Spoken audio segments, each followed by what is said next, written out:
నమస్తే రమగారు. నమస్తే జయ. రమగారు, మనము శ్రావణ మాసంలో మంగళగౌరి వ్రతం చేసుకుంటాం. అసలు ఈ వ్రతం యొక్క విశిష్టత ప్రతి సంవత్సరం మాట్లాడుకుంటున్నాం, కానీ ఏ సంవత్సరానికి ఆ సంవత్సరం కొత్తే కదా. కొత్తగా చూసేవాళ్ళు చూస్తారు, పాత వాళ్ళు మళ్ళీ చూస్తారు, అంతే. శ్రావణ మాసంలో మాత్రమే వచ్చే మంగళగౌరి వ్రతం. మామూలుగా స్త్రీల వ్రత కథలు బోర్డు అని కనపడతాయి మనకి. వివాహం అయ్యాక పిల్లలతో ఆడపిల్లలతో నోవులు పట్టిస్తారు. ఒక్కో ఇంట్లో మూగుదానికైనా 3 నోవులు అనేవారు మామగారు, అలా చెప్పేవారు. అవును, కనీసం ఎంత చేతకాని వాళ్ళైనా ఓ 3 నోవులైనా చేయాలని. కొంతమంది కట్టలు తద్ది నోవులు ఉంటాయి, ఉండ్రాలు తద్ది నోవులు ఉంటాయి, తద్ది నోములు. అవును. ఇవి కాకుండా పౌర్ణమి నోములు ఉండేవాళ్ళు కొంతమంది ఉంటారు. వాళ్ళ ఇళ్లలో ఆచారాన్ని బట్టి ఆచారాలతో నిమిత్తం లేకుండా చేసుకోగలిగే నోములు కొన్ని. అవి ఇప్పుడు ఇట్లా పర్వదినాల్లో వచ్చేవి. ఇవే కాకుండా కార్తీకంలో చేసుకునేవి ఆచారాలతో సంబంధం లేదు, నా అక్కర్లా, మనం చేసుకోవచ్చు. మామూలుగా గౌరీదేవి అంటే గౌరీదేవి సువాసిని, ఆమెని నిత్య సువాసిని అమ్మవారు. ఆమెను పూజించిన వాళ్ళకి 5వ తనం కలకాలం నిలుస్తుంది. భర్తతోటి మనకి అనుబంధం లేకుండా ఇబ్బందులు లేకుండా ఉంటాయని గౌరీ ఆరాధన, నిత్య గౌరీ ఆరాధన చేయాలని చెప్తారు. వివాహాల్లో ఇక ఏ పూజ చేయించరు, గౌరీ పూజ మాత్రమే చేయిస్తారు. అమ్మవారు చూడు, అమ్మాయి కూర్చుని గౌరీ పూజ చేసుకుంటుంది అంటారు. ఓకే.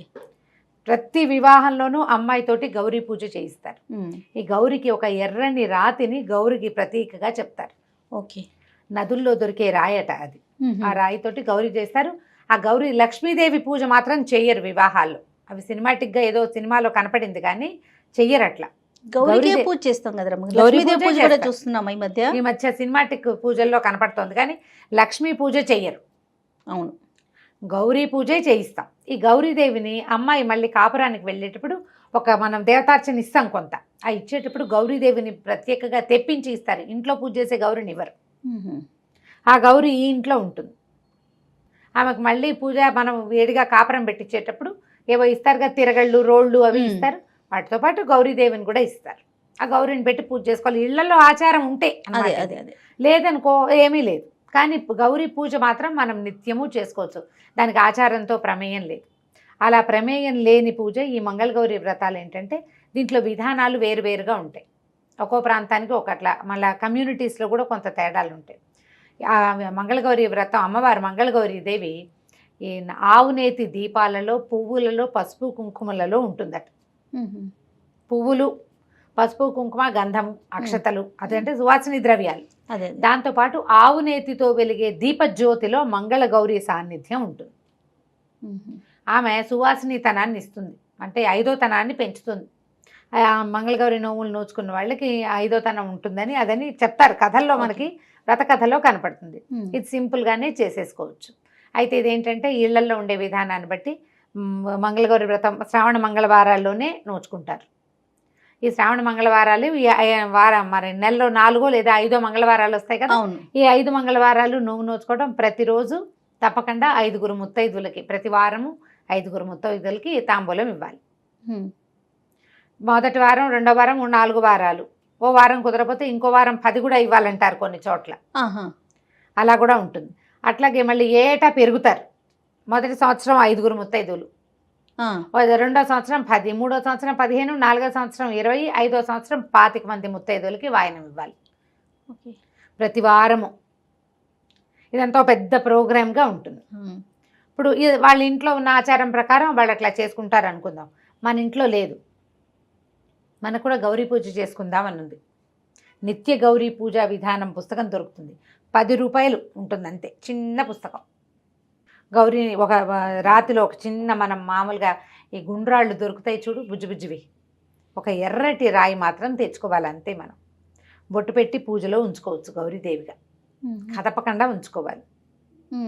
తుడిచి మళ్ళీ అక్కడ పెట్టుకోవచ్చు. ముట్టుకోకూడదు, తీయకూడదు కాదు.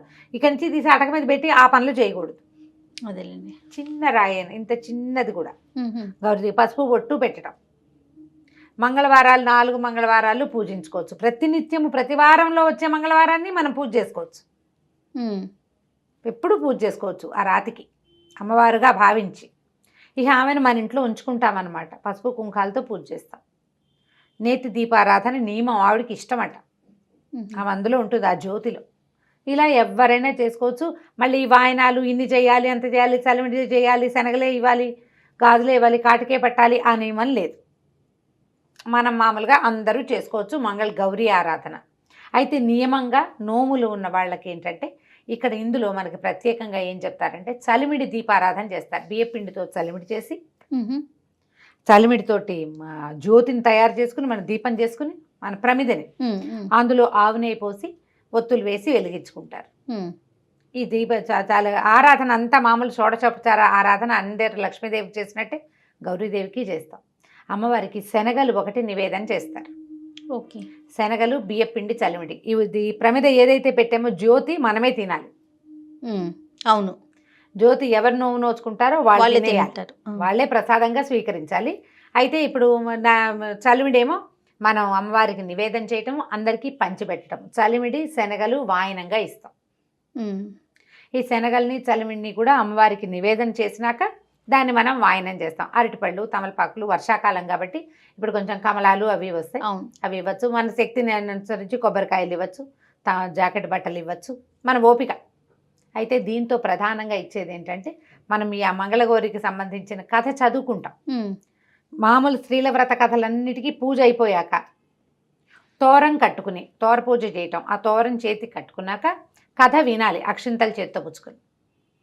ఈ చేతిలో ఉన్న అక్షింతల్ని కొన్ని దేవి మీద వేసి కొన్ని మన మీద వేసుకుంటాం. అప్పుడే ఫలితం లభిస్తుందని చెప్తారు. ఈ అక్షింతలు పట్టుకున్నాక దీని మీద ఏం చేస్తారంటే ఈ దీపము వెలుగుతూ ఉంటుంది కదా, ఆవునేతి దీపం, ఆ దీపం మీదకు ఒక కత్తి కానీ అట్లకాడ కానీ చూపిస్తారు.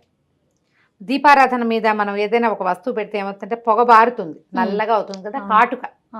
ఈ మంగళవారపు కాటుక చాలా విశేషమైంది. ఈ కాటుక ధరిస్తే ఎన్నో రకాల జబ్బులు తగ్గుతాయంటారు. 5వ తనం పెరుగుతుంది. స్త్రీలు తప్పకుండా కాటుక ధరించాలి కదా, అది సువాసిని ద్రవ్యాలు కాటుక కూడా ఉంటుంది. కాటుక పెట్టుకోవాలి. నేనైతే మంగళవారాల నోవులప్పుడు కాటుకలు పెట్టుకుంటుంది. మామూలుగా నాకు కాటుక అలవాట్లేదు కదా, మీకు అలవాట్లేదు. కానీ శ్రావణ మంగళవారాలు చేసిన 5 సంవత్సరాలు పెట్టుకున్నాను. నేను తీసి పెట్టుకునేదాన్ని. మా పిన్నత్త గారు ఒక ఆవిడకి చాలా ఇష్టం మంగళవారపు కాటుక. ఆవిడకి ఒక కుంకుమ భరణలోకి తీసి పెట్టి ఆవిడకి ఇచ్చాను కూడా ఒక సంవత్సరం.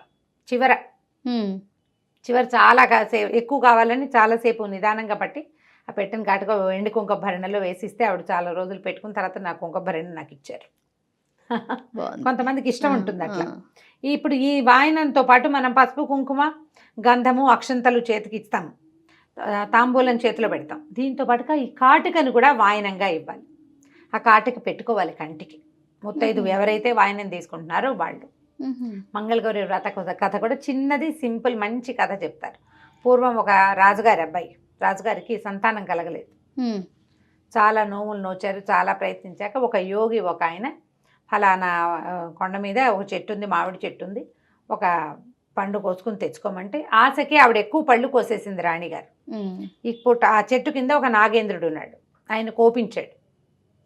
పళ్ళన్నీ మాయమైపోయినా ఒక్క పండే మిగిలింది. ఆవిడ దుఃఖంతో ఇంటికి వచ్చింది. అయితే యోగి ఏం చెప్పారంటే, నువ్వు అన్ని పళ్ళు కోసావు, ఆయన కోపం వచ్చిందమ్మా, ఇప్పుడు నీకు అల్పాయుష్కుడైన కొడుకు కావాలా, మన 5వ తనం లేని కూతురు కావాలో తేల్చుకోమన్నారు. కథల్లో చిన్న చిన్న భేదాలు ఉంటాయి, ఇదే కథ. అయితే ఈవిడ ఏమనుకుంది, పిల్లవాడు మగపిల్లవాడు అంటూ ఉంటే వంశాంకురం బాగుంటుంది, 5వ తనం లేని పిల్లని ఎల్లకాలం దాన్ని చూస్తూ బతకాలి అని చెప్పేసి మగపిల్లాడినే కోరుకున్నారు వాళ్ళు. అయితే పిల్లవాడు అల్పాయుష్కుడు, పుట్టగానే పాము వచ్చిందట. పిల్లాడు ఇంకా ముద్దు ముచ్చట చూసుకోలేదని బాలింతరాలు ఏడిస్తే ఇంకా కొన్నాళ్ళు ఉంచారు. ఒప్పుకున్నాడు ఆదిశేషువు. తర్వాత కొంచెం మాటలు వస్తే 2వ ఏడు 3వ ఏడు వచ్చింది. మాట్లాడితే కదా మానవుడు అనిపించుకునేవాడు అనేసరికల్లా మాటలు వచ్చినాయి. తర్వాత ఒడుగు చేస్తామని అడిగారు. వివాహ వయసు వచ్చేదాకా ఉంచమని బతిమలాడింది. సరేనన్నారు. అప్పట్లో వివాహ వయసు ఏమిటి, 7 ఏళ్లకి ఉపనయనం చేసేవాళ్ళు, 14 ఏళ్లకి పెళ్లి చేసేవాళ్ళు. ఉపనయనం అయ్యాక ఆ అబ్బాయి గాయత్రి చేసుకుని చక్కగా వీరోచిత విద్యలు నేర్చుకుంటే తల్లి ఏడిచేదిట రోజు. ఎందుకు ఏడుస్తున్నామంటే తెలుసుకున్నాడు ఈ విషయం. తెలుసుకున్నామ్మా, ఎలాగూ నేను అల్పాయుష్కుణ్ణి, మాతాపితృ సేవ అయితే చేస్తూనే ఉన్నాను, కాశీ వెళ్ళి మన విశ్వేశ్వర సేవ కూడా చేసుకొస్తానని అడిగాడు. పిల్లాడిని ఒక్కడిని పంపలేక వాడి ఆఖరి ఇచ్చగా భావించి మేనమామని తోడిచ్చి పంపించారు. వీళ్ళు వెళ్తున్నారు దారిలో. అప్పట్లో కాశీ వెళ్ళటం అంటే సింపుల్గా ఫ్లైట్ ఎక్కుడు కాదు కదా. వెళ్తుంటే ఒక రాజనగర్లో ఆగారు. ఆగితే అక్కడ రాజుగారి అమ్మాయి, మంత్రి గారి అమ్మాయి వాళ్ళు ఆటలాడుకుంటున్నారు ఉద్యానవనంలో. ఆడుకుంటుంటే రకార మకార ప్రయోగాలు ఏవో వచ్చినాయి. పిల్లలు తిట్టుకుంటారు కదా, తిట్టుకుంటే ఆ అమ్మాయి ఏమందంటే, మా ఇంట్లో మకారాలు ఉండవు, ఎందుకంటే మా అమ్మ మంగళగౌరి నోము నోచుకుంటుంది, నాతో కూడా నోవిస్తుంది, రేపు నా పెళ్ళిలో మా అమ్మాయి అన్న వాయనం ఇస్తుంది నాకు, తర్వాత నేను కూడా నోచుకుంటాను, మా ఇంట్లో అదే 5వ తనం లోపించదు, ఇట్టడి పిచ్చి తిట్లు తిట్టద్దని. ఈ మాటలు విన్నారు వాళ్ళు. ఈ పిల్లని పెళ్లి చేసుకుంటే బాగుంటుంది, వీళ్ళకి 5వ తనం ఉంటుంది వీళ్ళ కుటుంబంలో. అయితే ఏమైంది, అనుకోకుండా ఆ అమ్మాయి పెళ్ళి ఆగిపోయింది. మర్నాడు జరగవలసిన రాజకుమార్తె వివాహం ఆగిపోతే ఎవరైనా రాజకుమారుడు ఉన్నాడా నగరంలో అని వెతికి ఈ మేనమావతో వచ్చిన ఈ పిల్లాడికి ఇచ్చి తాత్కాలికంగా వివాహం చేశారు. గబగబా పెళ్లి చేసేశారు. మేము కాశీ ప్రయాణం ఉందని చెప్పినా సరే పెళ్లి చేసుకున్నారు. పెళ్ళయిన తర్వాత ఆ రోజు రాత్రి ఆ పిల్లవాడిని ఒక గదిలో శయనింపజేసి ఈ అమ్మాయిని కూడా ఆ గదిలోకి పంపించారు. పంపిస్తే అమ్మాయి వాళ్ళ అమ్మగారు ఏం చేస్తుందంటే, పెళ్లిలో మంగళగారు ఇప్పుడు నోవు చేసుకుంటే దీని ఉద్యాపన ఎలా చేయాలి, కుమార్తెలకి లేదా ఎవరైనా పెళ్లి కూతురికి వివాహంలో అప్పచెప్తారు. దానికి ఏంటంటే 13 జతల నేతరసలు, కొన్ని చోట్ల 33 జతల నేతరసలు కూడా ఇస్తారు. ఇత్తడి గిన్నె నిండా అరిసెలు పోసి వాసన కట్టి మంగళసూత్రాలు, లక్కజోళ్ళు అవన్నీ ఇచ్చి పెళ్లి కూతురికి అప్పచెప్పాలి. నో ఉద్యాపన అది సొంత కూతురే అవ్వక్కర్లా, ఎవరైనా పెళ్లి కూతుళ్ళకి ఇవ్వచ్చు. ఈ అమ్మాయికి అప్పచెప్పింది. అప్పచెప్తే ఆ లక్కజోళ్ళు అవి మెళ్ళో వేసుకుంది పాప, చిన్నపిల్ల రాజుగారి అమ్మాయి. మంగళగౌరి కల్లోకి వచ్చింది, నీ భర్తకి ఇది ఉందమ్మా, మరణగండ ఉంది, సర్పం వస్తుంది, ఓ పాలకుండ తెచ్చిపెట్టు, సర్పం పాలు తాగుతుంది, అది పాల కుండలోకి వెళ్ళగానే వాసన కట్టేసేయి, రేపొద్దున్నే మీ అమ్మకి వాయనం ఇద్దుగానది అని చెప్పేసరికల్లా సరేనది. ఈ లోపల సర్పం నిజంగానే వచ్చింది. ఈ అమ్మాయి దండం పెట్టి పాలకుండ పెట్టింది. పాల కోసం సర్పం కుండలోకి వెళ్ళింది. వెళ్ళగానే కుండకు వాసన కట్టేసింది అమ్మాయి. వాసన కట్టేసింది. భర్త దగ్గర పడుకుంది మాట. అతని దారిని అతను పడుకున్నాడు, అమ్మాయి దారిని అమ్మాయి పడుకుంది. తెల్లవారేసరికల్లా వాళ్ళు కాశీ ప్రయాణం కథ చెప్పారు. వాళ్ళు పొద్దున్నే లేచి వెళ్ళిపోయారు. ఈ పిల్లకి భర్త కనపడలేదు. అయితే ఈ కుండని ఏం చేసిందట అమ్మాయి, వాసన కట్టింది కానీ పైన పెట్టింది అటక మీద. అటక మీద పెట్టడానికి ఎత్తుగా ఏమీ లేక ఆ పడుకున్న వాడి తొడ మీద ఒక కాలేసి ఎక్కిందట పైకి.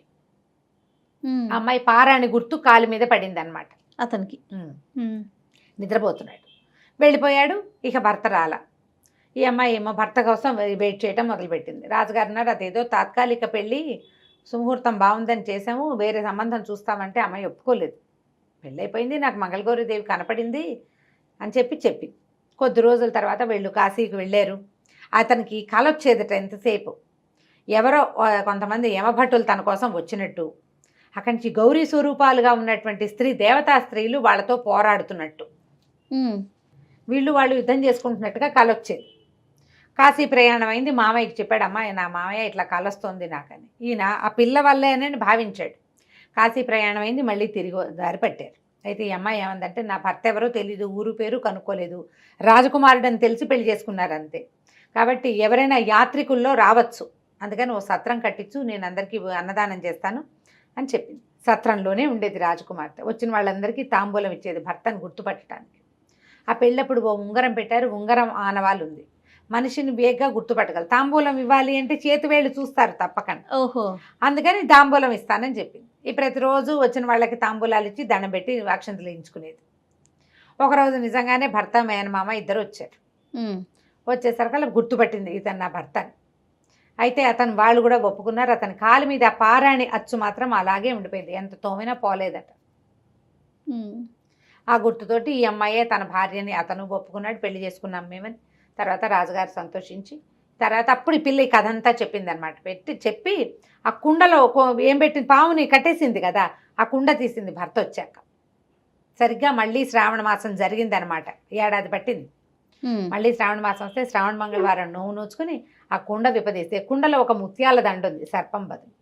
ఆ ముత్యాల దండని తల్లికి వాయనంగా ఇచ్చింది అమ్మాయి. ఆవిడ సంతోషించి ఆ కుండని దిపుచ్చుకుని ఆ దండని మళ్ళీ కూతురికే వేసి భర్తతోటి పంపించేసింది. వెనక్కి వచ్చేసారు. అమ్మాయి ఇంటికి వచ్చాక అందరు అడిగారు అత్తవారింట్లో, అమ్మాయి ఇతనికి ప్రాణగండం పుట్టుకతోటి, వీడు పుట్టకముందే గండంతో పుట్టాడు, దీన్ని ఎట్లా పోగొట్టావు అంటే, ఈ శ్రావణ మంగళవారపు నోము వల్ల ఇది పనిచేస్తుందని, ఇలా అని అమ్మవారు దర్శనం ఇచ్చిందని. అప్పుడు కుర్రవాడు కూడా చెప్పాడు, నా కల్లో యమభట్లు కనపడేవాళ్ళు, వాళ్ళు మంగళగౌరి ఇదే అమ్మవారి యొక్క సైనికురాళ్ళు, స్త్రీ శక్తులు యుద్ధం చేస్తున్నట్టు నాకు కనపడేది అని. తర్వాత నుంచి ఇక ఆ రాజ్యంలో అందరికీ దండోర వేయించారట. శ్రావణ మంగళవారం నోములు నోచుకోండి ఆడపిల్లలందరూ. దీన్ని కన్నెగౌరి నోము కింద చిన్నపిల్లలతోటి కూడా నోయిస్తారు, కొన్ని కుటుంబాల్లో ఉంటుంది. 5 ఏళ్ళు నిండాక పిల్లలతో నోము పట్టిస్తారు, 5 సంవత్సరాలు చేయిస్తారు. పెళ్ళయ్యాక కుదిరినా కుదరపోయినా ముందు వారిని వెళ్ళినా అని, కానీ తర్వాత కూడా చేయించుకుంటారు. ఇది ఒక పద్ధతి విధానంగా చేయించవచ్చు. ఇంత నోవు చేయలేని వాళ్ళు ఒట్టిగా గౌరీ పూజ చేసుకుని ఈ కథ విని అక్షింతలు వేసుకున్నా కూడా మంచి ఫలితం లభిస్తుంది. భర్తలతోటి అనుబంధం పెరగటం కోసం ఇలాంటి మంగళవారపు నోవులు నోయిస్తారు. కథ ఎంత చక్కగా ఉందో చూడు, మంచి చందమామ కథలాగా. అవునండి, పతివ్రతల కథలు. అవును, అవకాశాన్ని బట్టి ఎవరైనా చేసుకోవచ్చు. వాయనము సిద్ధాంతంగా ఇవ్వాలి అంటే ఎవరైనా మీ ఇంట్లో పెద్దవాళ్ళని అడిగి చేసుకో, లేకపోయినా మనం శ్రావణ మాసం అంతా ప్రతిరోజు ఎవరికైనా తాంబూలం ఇవ్వచ్చు. 5 లెక్కేం లేదు, ఖచ్చితంగా ఒకళ్ళకి తాంబూలం ఇవ్వాలని పెట్టుకుని మంచిది, శుభకరమైన సంగతి కదా. ఎవరికైనా ఇస్తే ఎప్పుడు ఇచ్చింది వస్తుంది, అంతేగా. పళ్ళు పువ్వులు చక్కగా మంచివి నిత్యం తాంబూలం ఇవ్వచ్చు. లేదా శుక్రవారాలు మంగళవారాలు 8 రోజులు వస్తాయి, లేదా 9 రోజులు వస్తాయి మొత్తం కలిపి. శుక్రవారాలు ఇస్తాం, మంగళవారాలు కూడా ఇవ్వండి. గౌరీ పూజ చేసుకుని చక్కగా పసుపు కుంకుమ ఇచ్చి ఎవరికైనా ఆ వచ్చిన ముత్తైదువుని గౌరిగా భావించి ఇల్లంబటి వెళ్ళే ఇవ్వక్కర్లా. మనకి వచ్చిన వాళ్ళు పక్కింటి వాళ్ళు ఒక వంట తాంబూలం ఇస్తానని ఇచ్చుకోవచ్చు చక్కగా. రైటమ్ గారు నమస్తే. నమస్తే. సుమన్ టీవీలో మీ పర్సనల్ అండ్ బిజినెస్ ప్రమోషన్స్ కోసం కింది నెంబర్కి కాంటాక్ట్ చేయండి.